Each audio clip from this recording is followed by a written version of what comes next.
रामलाल बहुत गरीब था। वे रिक्शा चलाया करता था। सुबह से शाम तक रिक्शा चलाता, फिर भी उसके हाथ बस 2 पैसे ही आते।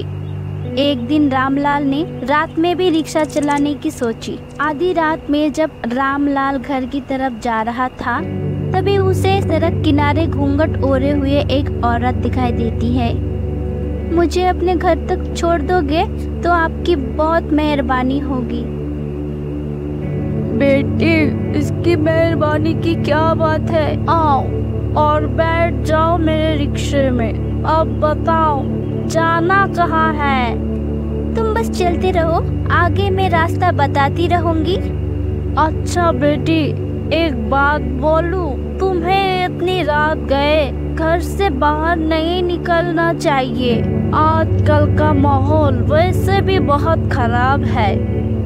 तभी रिक्शे में बैठी औरत को बहुत गुस्सा आता है। तुम्हें मैंने घर छोड़ने के लिए बोला था, ना कि मेरे सवाल जवाब करने के लिए। ये लो तुम्हारे पैसे, आगे मैं खुद चली जाऊंगी। अरे, मैं तो सिर्फ तुम्हारे भले के लिए कह रहा था। अच्छा ठीक है, अब मैं तुम्हें कुछ नहीं पूछूंगा। आओ बैठो, मैं छोड़ दूँ तुम्हारे घर पर। वो औरत रामलाल की बात नहीं सुनती और अकेले अकेले ही चल जाती है आगे की ओर।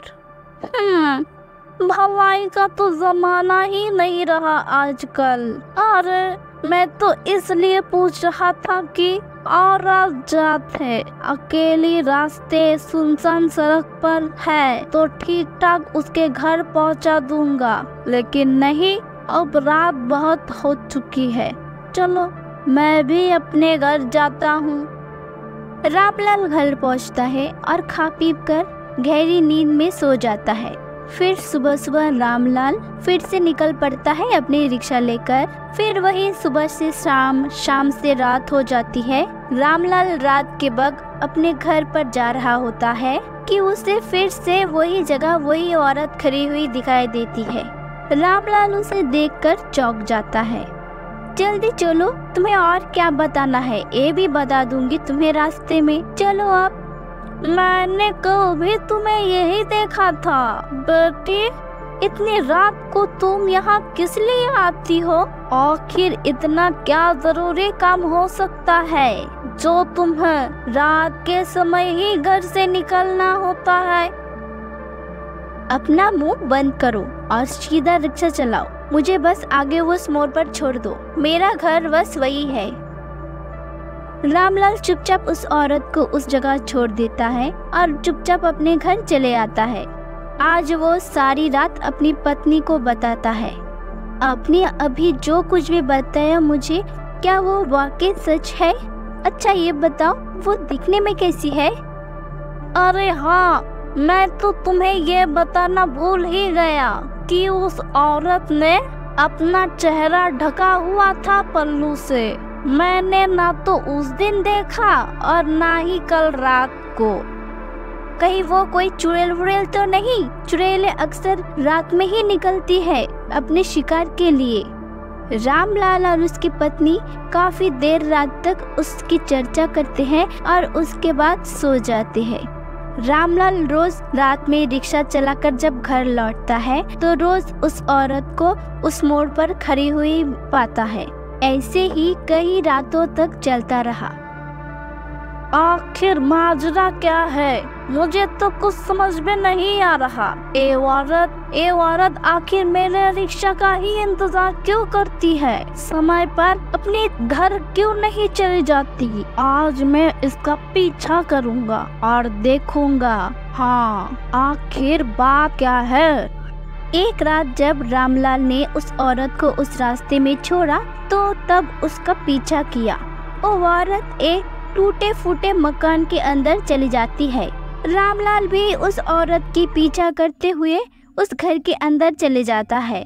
यहाँ तो बहुत अंधेरा है और चारों तरफ धूल ही धूल। मकड़ी के जाने, इस घर में वो औरत कैसी रहती होगी? ये घर कम और खंडर ज्यादा लगता है। रामलाल को एक औरत की आवाज सुनाई देती है, चीखने और चिल्लाने की। रामलाल आवाज के पीछे पीछे चल देता है और एक अलमारी के सामने जाकर रुक जाता है। ये आवाज तो अलमारी के अंदर से आ रही है। कहीं वो औरत इस अलमारी के अंदर बंद तो नहीं है? ए भगवान, इसको जल्द से जल्द इस अलमारी से बाहर निकालना होगा। रामलाल उस अलमारी को खोलने की बहुत कोशिश करता है पर उसे खोल नहीं पाता। घर के अंदर एक लोहे की छड़ी पड़ी थी। रामलाल उस छड़ी को उठाता है और उसे ताला तोड़ देता है। अलमारी खोलते ही उसके अंदर का नज़ारा देख रामलाल का पैरों के नीचे जमीन जैसे खिसक जाती है। वो घूंघट वाली औरत उस अलमारी के अंदर बेहोश पड़ी थी। उसका चेहरा अभी भी घूंघट से ढका हुआ था।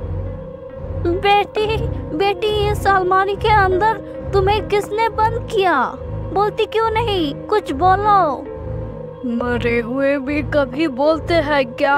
उस औरत अपने चेहरे से घूंघट हटा देती है। घूंघट के पीछे उस औरत का चेहरा नहीं, एक चुड़ैल था। तुम तो चुड़ैल हो।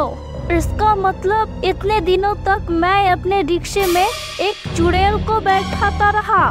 मुझे जल्दी से निकलना होगा यहाँ से।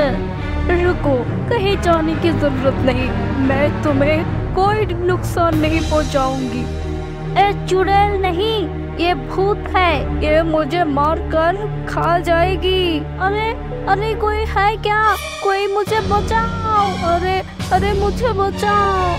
जब मेरी आवाज किसी ने नहीं सुनी तो तुम्हारा आवाज कोई क्या सुनेगा? तभी चुड़ैल एक औरत में बदल जाती है।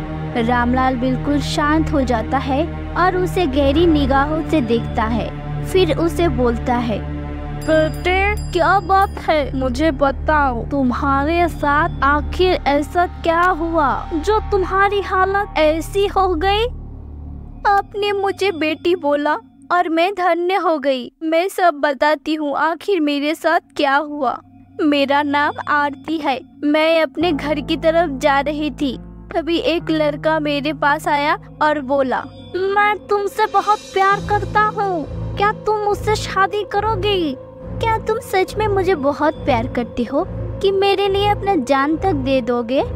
नितेश का बेपनाह प्यार देखकर रोशनी उससे हाँ बोल देती है। आरती की माँ बाप उसे बहुत प्यार करते थे, इसीलिए इस शादी के लिए मान जाते हैं। आरती नितेश से शादी कर लेती है। नितेश बिल्कुल अकेला था। उसका पिता, भाई बहन, माँ कोई नहीं था। नितेश आरती को शादी करके अपना घर ले आता है। तुम्हारा घर तो बहुत अच्छा है।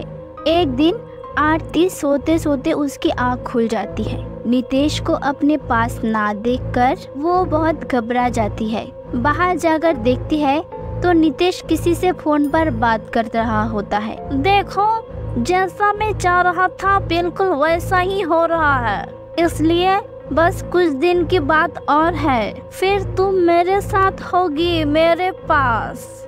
नितेश की बात सुनकर आरती बहुत घबरा जाती है। घबराहट की वजह से उसके पास रखा फूलदान उससे गिर जाती है। हाँ, मैंने सब सुना।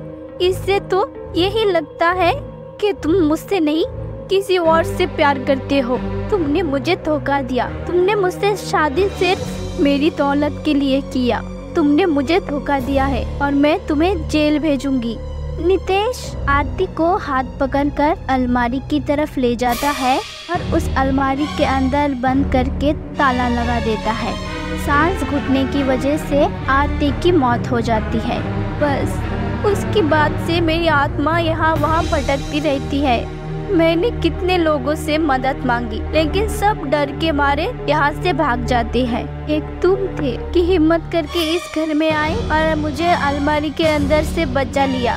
बेटी, तुम्हारे साथ बहुत बहुत बुरा हुआ, पर तुम्हें मुक्ति अभी नहीं मिली। तुम्हें मुक्ति तब मिलेगी जब वो नितेश जेल जाएगा।